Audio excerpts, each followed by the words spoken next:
Many people repeatedly disappeared in that unfinished building. While working in authorities, a lot of complaints and statements were received from this district. In most cases, children disappeared there, whose parents did not bother to punish them so that they did not climb everywhere. Moreover, in a long abandoned facility, which could collapse at any second and could take away several little lives. There were also cases when young people disappeared, mostly drug addicts, teenagers who, being afraid of cops, tried to hide within the walls of this unfinished building in order to inject more shit into their bodies. These are perhaps all categories of people who disappeared in that place. Oh yeah, how could I forget about the homeless? They also disappeared without a trace, but no one ever remembered them. Nevertheless, these are people, after all. They are the same as adolescents and children. The same flesh, the same blood. Merely the mindset is different, and that's probably all. Now then, it was the simplest district of a provincial town. The local authorities, represented by the mayor and his suckers, tried to build a large shopping mall there, but as my cousin from Ukraine used to say, man proposes, God disposes. They began to build it, but they haven't finished. For what reason, I don't know. They might have stolen little money. So this concrete skeleton of the building keeps standing on the outskirts of our small town. No one even remembered about it until the local alky from the neighboring yard next to the unfinished building disappeared there as well. As if it was yesterday. I remember a woman crying in tears calling to the police station. She couldn't really explain anything. She said that her husband had disappeared. Nobody could really explain where, how, and under what circumstances it had happened. But as it turned out later that the man came home drunk, they started arguing and she kicked him out the door. So he left, and then he just never returned home. The neighbors only said that they saw him walking towards the unfinished building. It was raining heavily. Well, who of the neighbors is going to let a drunken, smelly old man stay overnight? Of course, nobody. So he went there. At least there was a roof over his head. Well, since then no one has seen him again. And a day later, our investigator got a missing persons report. I was already a criminal investigator at that time, so my colleague and I were sent to the place to figure out what happened in that unfinished building. Well, what can I say? We walked around the building probably 3 times, searched everything backwards and forwards, but didn't find anything. There was not a single lead. What if he had disappeared in another place, not here? That's what I was thinking about while wandering around the empty flights of stairs. We interviewed the residents of the house where the man had dwelled, and they were claiming that the man had disappeared exactly in that building. They saw him enter there, but they didn't see him go out. Well, he might have decided to leave through another exit and say goodbye to his wife once and for all. But still, both his wife and the neighbors were claiming that they were constantly arguing. He was constantly drinking like hell. However, they kept living together and even didn't think of breaking up, moreover at their age. So the case was closed and the man was declared missing. It was closed not due to someone's laziness to conduct the investigation, but due to the lack of any lead, as if the earth had swallowed him. Then, other incidents followed. First, a boy, 9 years old, went missing. He was playing with other kids. Then he wanted to pee, but couldn't go home because the parents wouldn't let him go out again. So he wandered into that abandoned place and didn't return. So the story repeated again. In the afternoon, when there were enough people around, and besides, it was the middle of spring, it was just impossible not to notice this little boy coming out of the unfinished building. Dash cams on the cars parked nearby, as well as the security cameras at several shops that could cover most of the building, caught nothing. As I said before, the story seems to be completely the same. The building was dug inside and out and still not a single clue. Dogs that could smell drugs for a kilometer didn't manage to find anything here either. The next incident didn't take long to wait. 3 people already went missing. These were teenagers. They were from another Soviet, Khrushchevka, which was located nearby as well. So we handed off to an already familiar area. The same fruitless searches. People disappeared without a trace, and even I had no guesses what was happening there and who was behind it. And after that incident, the relatives and friends of the missing started to strive for the demolition of that evil, unfinished building. But the maximum that they achieved, it was a low wooden fence with barbed wire, boarded up windows and doors, and a small booth with a watchman who was an old man and who came there only at night, lay down and fell asleep. That's all. Honestly, I was barely interested in those unknown disappearances. Well, one person went missing, then two. But excuse me, when consistently every 2 weeks people call and say their son, daughter, husband, brother, whoever did not return home, then it sparks quite bad thoughts. After the building was fenced off, the losses stopped for a while. I got new cases happening and didn't have time to think of others, so I quit thinking of those stories, probably for a month. But again, I said, the disappearances stopped for a while, for a reason, because a month later they started up again, and it all started with the watchman who worked in that booth. Nobody knew the details of his disappearance, since at night he was completely alone there, but having already interviewed probably 5 residents of the house, already in the morning the next day we got some interesting information. We went to the apartment of some guy. He was a student who rented an apartment here, and he looked like a nerd. So we came in and he was looking at us with the eyes full of terror. Well, we calmed him down, showed the documents, and started the inquiry. So according to this guy, Yesterday, I saw a light in this abandoned house, the light of a flashlight. Someone was walking there and examining everything. It might have been a watchman, an old man. He was not so tall. He was walking on the 2nd floor. How could you see him? It's far enough from here, my colleague has asked. So I have a telescope on my balcony. I like watching the stars. Well, let's face it, and people too. Their behavior and so on. You must spy on chicks. We all know these little things. Smiling, my colleague said. Well, what happened next? Well, I saw someone walking with a flashlight, so I kept watching. There was a hallway on the 2nd floor and the old man stopped there. And then he must have seen someone because he started moving back. Then someone pulled him into the room and the flashlight went out. How did it pull him? Who? I didn't manage to see. Maybe he came in there himself? Well, am I dumb or what? I can discern when a person comes into a room himself and when he's pulled into it by someone else. Well, will you be able to show this room? Sure. Just a second. I'll get dressed. My colleague and I went out. Then this guy followed us too. And in a couple of minutes we were inside the building where, according to this guy, someone dragged the watchman. Well, anything could happen, so we took out our guns, and I told this boy to follow us.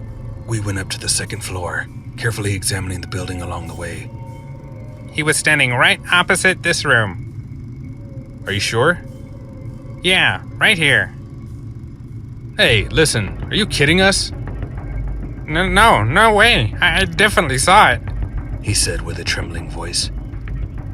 And it was clear from him that he wasn't lying. What's your name then? I'm Dennis. Okay, Dennis. Watch this building today. Write down my phone number. If you see anything, call me anytime. All right. Let's go, I said to my colleague. Listen, it's quite a strange case. So many people have already disappeared without a trace. Do you think the kid didn't lie? Why should he lie? What the hell? All right, never mind. We spent the rest of the day at the station, and I couldn't stop thinking of this building. There were a lot of questions, but there were no answers to them. And this fact bugged me. Damn. Every case always has at least some evidence or some clue. But here, there is nothing at all. Either someone works really well, or it is really some kind of devilry.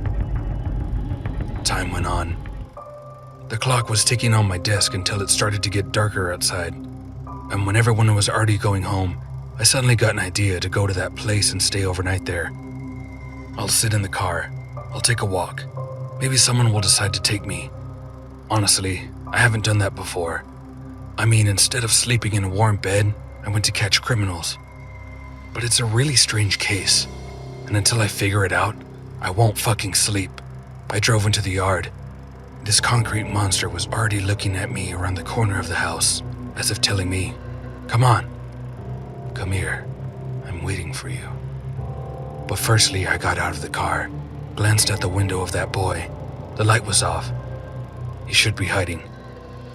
So I stood for a minute and decided to look in on him. Maybe he could tell something. A much more strange picture was waiting for me. First, the door was ajar. Well, here, of course, God himself ordered me to come in. I went in, started looking around, and understood that nobody was at home. It was so dark that I couldn't even see my hand in front of me. So, I went into his room. The telescope was in the room. The apartment was pretty neat. I turned on the light in the hallway, and there was a detail that stood out. There were some red spots on the door. It wasn't blood, but something similar to the bits of meat that stuck to the door. Alright, but where's the kid? The door was open. Come in and take whatever you want. And as soon as I thought about leaving this place, I heard the vibration of the phone. From the room where the telescope was, well, I took a phone. There was a missed call from an unknown number. Well, I know, it's not allowed to do that, but nevertheless, I opened his photos, and the last photo surprised me a lot. I'd even say it tensed me up. The thing that was in the photo there was a door to his room. Exactly to this room. But something like a human jaw with huge, jagged, creepy teeth was depicted on the whole door. The photo was taken literally an hour and a half ago. What the hell is that? It didn't look like a Photoshop or something like that. It was the real photo. An extremely strange and creepy photo. So I kept staying in the room, snooping through his phone. I opened the text messages. Last SMS wasn't sent, and there was my phone number. And the following thing was written. It found out that I was watching it and came for me. Come faster, it's already here. I realized that I got goosebumps while reading this. I didn't understand anything.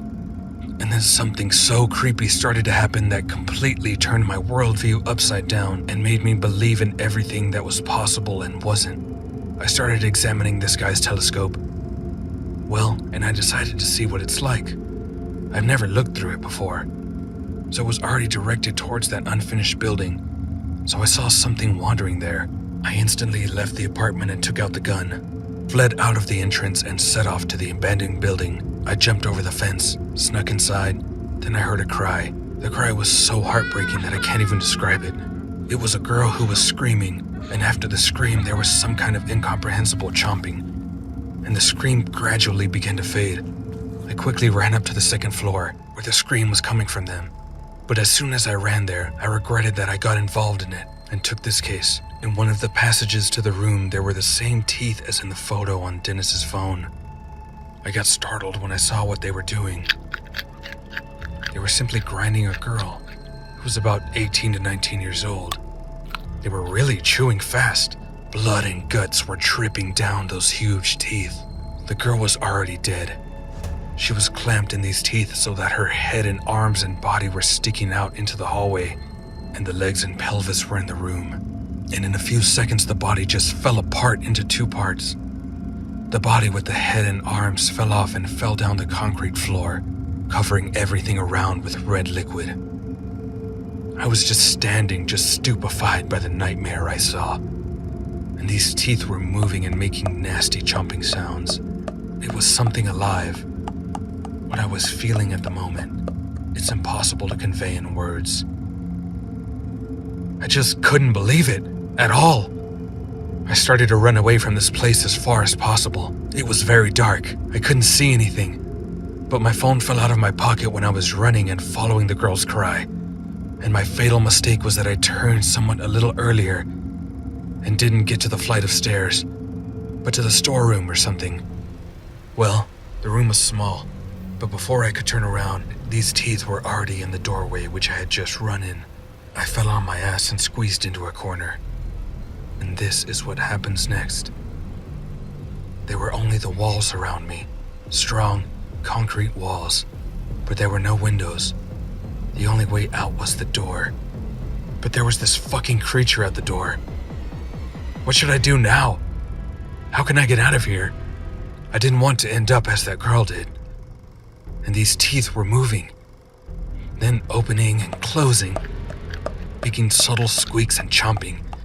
These sounds seemed to pierce my head through the ears. My heart was just going to burst out of my chest. My breathing sped up.